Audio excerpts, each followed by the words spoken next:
Shalom et bienvenue à notre programme intitulé Examinons les Écritures. Je suis votre serviteur, l'évangéliste Destin Moulogo. Aujourd'hui, la question est la suivante.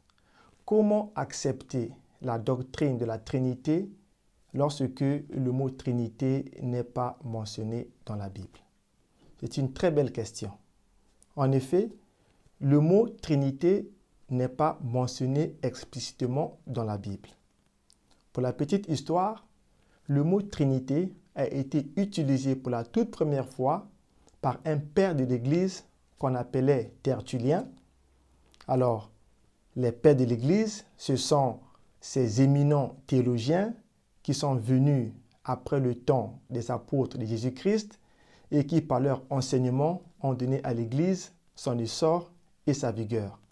Donc, ce sont donc ces pères de l'Église, en particulier Tertullien, qui a vécu entre 155 et 220 après Jésus-Christ, qui a utilisé pour la toute première fois le mot Trinité pour expliquer une réalité biblique. Ça veut dire quoi? Ce n'est pas le mot Trinité qui a donné naissance à cette doctrine biblique, mais c'est au contraire la réalité de cette doctrine biblique qui a emmené Tertullien et les autres pères de l'Église à utiliser le mot Trinité.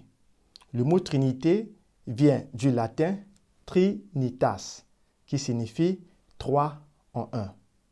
Alors, pour comprendre cela, je vais donner un exemple dans la science. Dans la science, on nous dit qu'il y a la lumière, qu'il y a aussi l'obscurité. L'obscurité, c'est un mot utilisé pour décrire l'absence de la lumière. Donc, scientifiquement parlant, l'obscurité n'existe pas. C'est juste un mot utilisé pour expliquer une réalité qui est l'absence de la lumière. Parce que scientifiquement, on peut mesurer la lumière. On peut avoir une lumière moins forte, une lumière forte, une lumière très forte. Mais l'obscurité ne peut pas être mesurée. Donc, de cette même manière, les pères de l'Église, dont Tertullien, ont eu la révélation de cette doctrine biblique et ont donc utilisé le mot Trinité pour expliquer cette réalité biblique.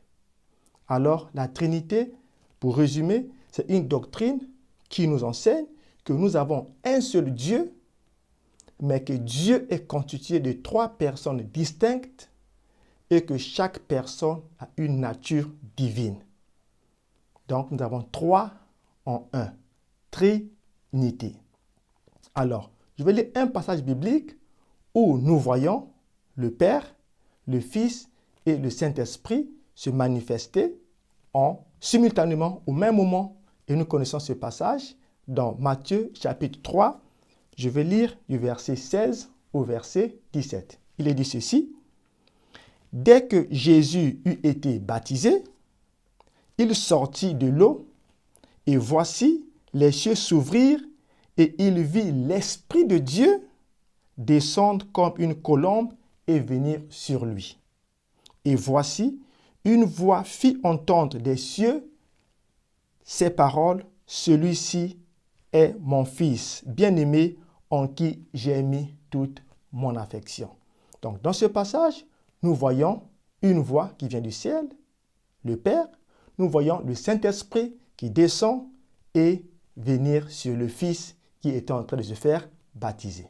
Alors, la prochaine fois, nous allons examiner les Écritures pour voir si réellement la Bible nous enseigne que le Père est Dieu, que le Fils est Dieu, que le Saint-Esprit est Dieu et que les trois, sont unis. Voici, bien-aimés, pour résumer, oui, le mot Trinité ne se trouve pas dans la Bible, mais la doctrine de la Trinité, du Père, du Fils et du Saint-Esprit qui partagent la même nature divine est une doctrine biblique. Que Dieu vous bénisse et à la prochaine. Merci.